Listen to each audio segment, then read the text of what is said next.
Film की शुरुआत में हमें 1944 का वक्त दिखाया जाता है। हम देखते हैं बहुत बड़ी जंग चल रही है। नाजी आर्मी एक आदमी को पकड़कर अपने साथ ले जा रही थी। उसके मुंह पर कपड़ा ढका हुआ था और उस आदमी का दोस्त बस उसे देखता ही रहता है। वो सोचता है कि आखिर ये आर्मी मेरे दोस्त को कहाँ पर ले जा रही है। जब उस आदमी के चेहरे से कपड़ा हटाया जाता है तो पता चलता है कि ये इंडियाना जोन्स है। दरअसल यहाँ पर नाजी बहुत सी एंटीक्स नायाब चीजों को जंग के बाद चुरा रहे थे। उन्हें उसी जगह पर ऐसी चीजें मिली थी जो दुनिया में कहीं पर भी नहीं पाई जाती। इंडियाना भी यहाँ पर एक खास चाकू की तलाश में आया था। अब नाजी का एक साथी जिसका नाम वॉलर होता है वो उसे देखकर अपने बैग में रख लेता है। तभी उधर एक जोरदार धमाका हुआ था जिसमें इंडियाना बचकर निकल जाता है और एक गाड़ी में जाकर बैठ गया था। उसी गाड़ी में दो नाजी फौजी भी आकर बैठ जाते हैं। उन्हें ऐसा लग रहा था कि आगे उनका ड्राइवर बैठा है, इसलिए इंडियाना भी कुछ नहीं बोलता और बस गाड़ी चलाता रहता है। मगर आधे रास्ते में नाजी फौज को पता चल गया था कि ये इंडियाना है जो कि इनसे छूटकर भाग रहा है। अब जब उन्हें पता चलता है तो इंडियाना ने चलती गाड़ी से छलांग लगा दी थी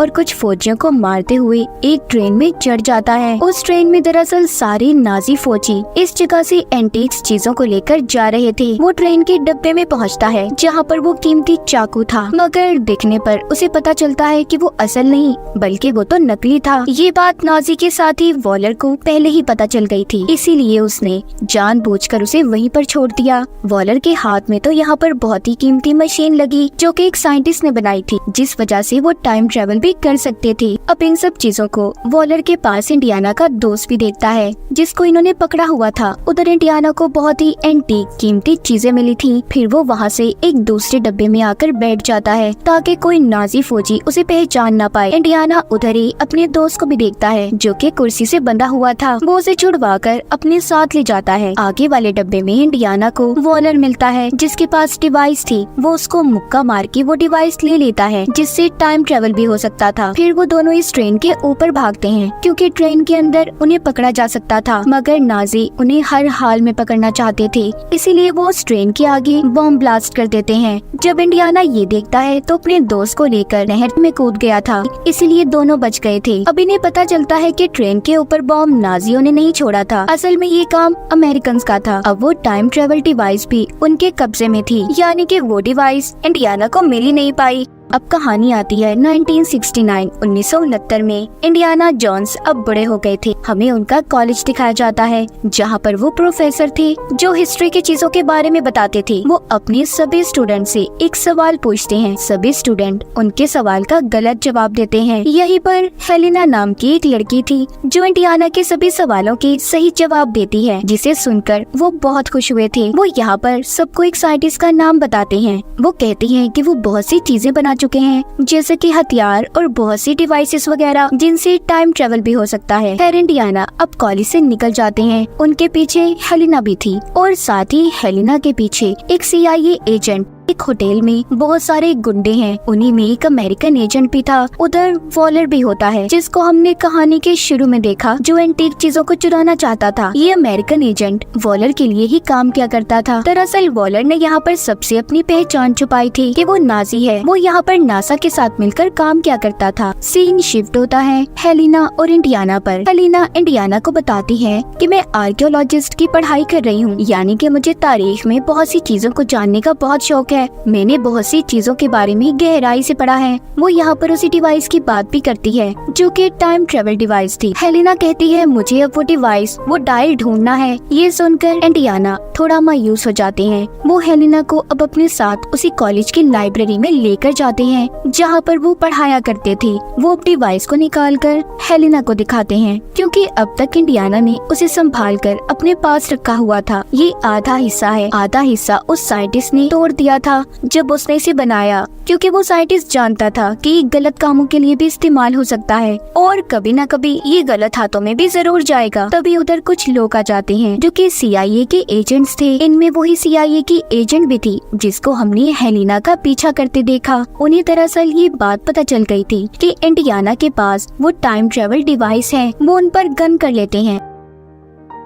तभी यहाँ से हेलिना वो डिवाइस लेकर भाग गई थी। इंडियाना को पकड़कर एक वैन में डाल दिया जाता है और उनसे पूछते हैं कि बताओ वो डिवाइस कहाँ पर है। तभी आगे जाकर उनकी वैन रुक जाती है। आगे बहुत रश था क्योंकि आज के दिन नील आर्मस्ट्रांग चांद पर पहला कदम रखने वाले थे, इसलिए उनकी वैन को रोक दिया जाता है। अब ये सभी इंडियाना को लेकर पैदल जाने का फैसला करते हैं, लेकिन इंडियाना उन्हें चकमा देकर यहाँ से भाग गए थे। वो यहाँ से घोड़े पर चढ़ते हैं और फिर आगे ट्रेन में बैठकर यहाँ से निकल गए थे। आगे जाकर उनकी मुलाकात अपने दोस्त से होती है क्योंकि वो अपने दोस्त के पास आ गए थे। उनके दोस्त बताते हैं कि हेलिना चोर है, वो एंटीक्स नायाब चीजों को चुराकर मार्केट में बेचती है और बहुत वक्त उसने जेल में भी गुजारा है। सारी बातें सुनकर इंडियाना कहते हैं कि मुझे उसे ढूंढना होगा क्योंकि उसके पास कीमती डायल डिवाइस है। अब इंडियाना के दोस्त उनका सारा बंदोबस्त करते हैं। उन्होंने उनके नकली पासपोर्ट भी बनवा लिए थे। इंडियाना के दोस्त उन्हें उनकी कैब देते हैं जो कि बहुत पुरानी थी। वो बताते हैं कि तुम्हारे साथ किया गया हर एडवेंचर मुझे याद है।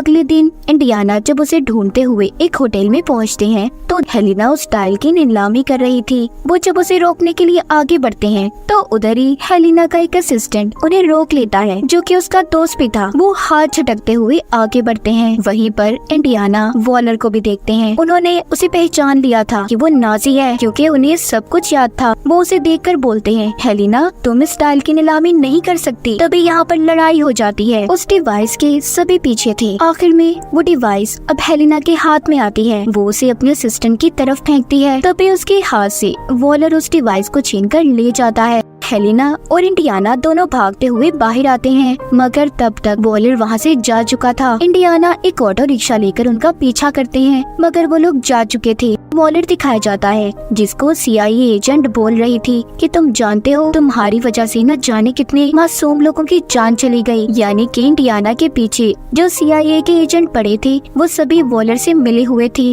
वॉलर उस एजेंट को मार देता है और ये कहता है कि मैं नाजी हूँ, नाजी था और नाजी ही रहूंगा। यानी कि अब तक वो अपनी असली पहचान छुपाकर यहाँ पर जिंदगी गुजार रहा था। उधर दूसरी तरफ इंडियाना अपने दोस्त के पास जाते हैं जिसके पास शिप था जो कि एक सेलर होता है। वो उसे कहते हैं कि देखो मुझे समंदर के अंदर जाना है, इसके लिए मुझे तुम्हारी मदद की जरूरत है। उनके साथ हेलिना और उसका असिस्टेंट भी थे। हेलिना तभी बातों के दौरान इंडियाना से पूछती है कि अगर आपको टाइम में पीछे जाने का मौका मिले तो सबसे पहले आप क्या करेंगे। वो कहते हैं अगर मुझे मौका मिला तो सबसे पहले मैं अपने बेटे को बचाऊंगा जो एक हादसे में मर गया था। ये बात कहकर वो उदास होकर वहाँ से चले जाते हैं। अब अगले दिन ये समंदर में अपना सफर शुरू करते हैं। उन्हें नाजी के शिप को ढूंढना था जो कि समंदर में डूबकर तबाह हो गया था। वहाँ पर बहुत से ढांचे भी पड़े थे जो उन लोगों के थे जो शिप में डूबकर मर गए थे। तभी वहाँ पर इनके पास एक व्हेल मछली आती है। इंडियाना उसे वहाँ से भगाते हैं। उन्हें उस शिप में एक बक्सा मिला था जिसे वो लेकर ऊपर आने लगते हैं। ऊपर इंडियाना के शिप में वॉलर के आदमियों ने कब्जा कर लिया था।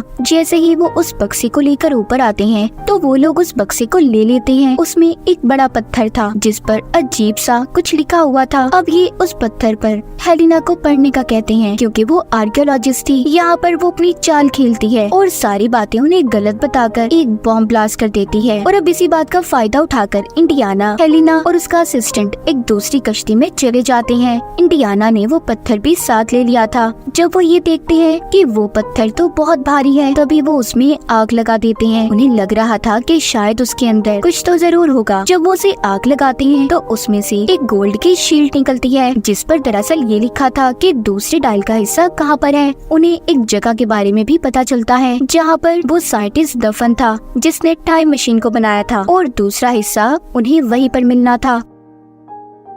अब ये तीनों उसी जगह पर निकल जाते हैं जहाँ पर पहुँचते ही हेलियाना का असिस्टेंट अगवा हो गया था। इंडियाना को उसकी फिक्र हो रही थी। वो उन लोगों का पीछा भी करने की कोशिश करते हैं मगर नहीं पकड़ पाते। जाते हुए हेलिना इंडियाना को बताती है कि मेरा असिस्टेंट बहुत चालाक है, आप उसकी फिक्र नहीं करें, वो जानता है कि उसे मुसीबत से कैसे निकलना है। अब जब ये दोनों गार में पहुंचते हैं तो उधर पहले ही वॉलर के आदमी मौजूद थे। उस गार में जहरीली गैस छोड़ी गई थी। इंडियाना थोड़ा आगे बढ़ते हैं। उन्हें जो गोल्ड की शील्ड मिली थी उस पर आगे जाने का रास्ता लिखा हुआ था। अब आगे चलते हुए इन्हें गार में एक बहती हुई नदी भी मिलती है जिसको ये लोग पुल से पार करते हैं। इनके पीछे पीछे वॉलर के आदमी भी थे। आगे जाकर इंडियाना और हेलिना को उस साइंटिस्ट का मकबरा नजर आ जाता है।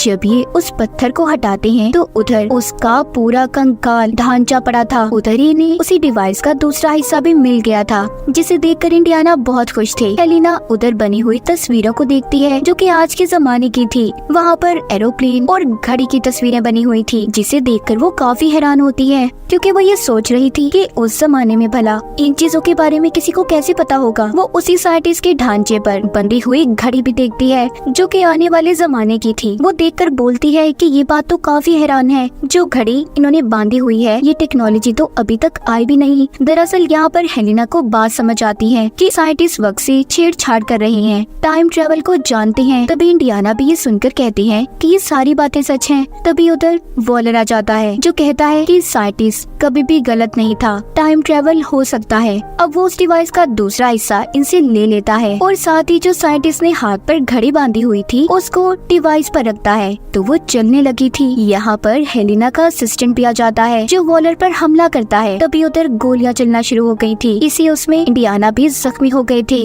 वो हेलिना से कहते हैं देखो तुम जाओ, तुम्हारी जान को खतरा हो सकता है। अब हेलिना और असिस्टेंट यहाँ से निकल जाते हैं। वॉलर और उसके आदमी इंडियाना को लेकर अपने साथ चले गए थे। ये सभी एयरपोर्ट की तरफ जा रहे थे। रास्ते में जाता हुआ वॉलर इंडियाना को बताता है कि मुझे वो जगह मिल गई है जहाँ पर मैं टाइम ट्रेवल कर सकता हूँ। अब तो मेरे पास डिवाइस भी है, मुझे किसी चीज का कोई डर नहीं। उधर ही हेलिना अपने असिस्टेंट के साथ उनका पीछा कर रही थी, इन्हें छुपकर देख रही थी। वो अपने असिस्टेंट को एक प्लेन दिखाती है, कहती है उसे देखो, क्या तुम उसे चला लोगे? वो कहता है हाँ मैं कोशिश करूँगा। अब हेलिना एक बाइक की मदद से वॉलर के प्लेन में चढ़ जाती है। उसका असिस्टेंट भी प्लेन लेकर पीछे आ रहा था। वॉलर को वो जगह मिल गई थी जहाँ पर वो टाइम ट्रेवल कर सकता था। हम देखते हैं कि आसमान पर तेज रोशनी होती है और जहाज रोशनी में चला जाता है। पीछे ही हेलिना के असिस्टेंट का प्लेन भी था, यानी कि ये सब टाइम ट्रेवल करके वक्त में पीछे आ गए थे। उनका प्लेन काबू से बाहर हो जाता है क्योंकि जिस वक्त में ये गए थे वहाँ पर जंग चल रही थी और हर तरफ तबाही ही तबाही थी। अब हेलिना उस प्लेन को रोकने की कोशिश करती है मगर वो बेकाबू था, इसीलिए हेलिना भी प्लेन से लटक जाती है। इंडियाना आकर उसे बचाते हैं मगर तभी दोनों नीचे गिर गए थे। उनका पैराशूट खुल जाता है और दोनों बच जाते हैं। उधर ही हमें वो साइंटिस्ट भी दिखाए जाते हैं जिन्होंने टाइम ट्रेवल मशीन को बनाया था।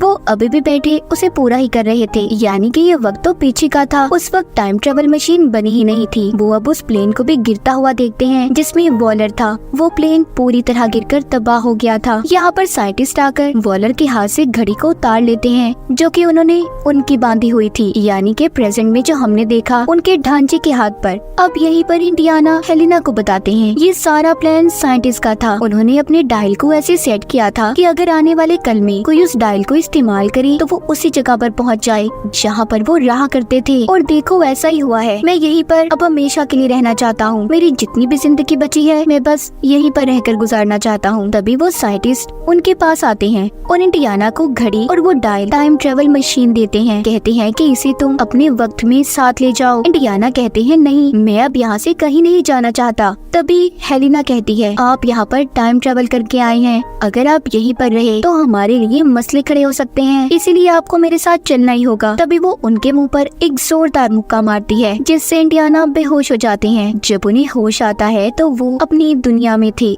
यानी कि अपने वक्त में प्रेजेंट उनके मौजूदा दौर में वही घड़ी और टाइम ट्रेवल मशीन उनके पास पड़ी थी जिससे ये अभी 2000 साल पीछे गए थे।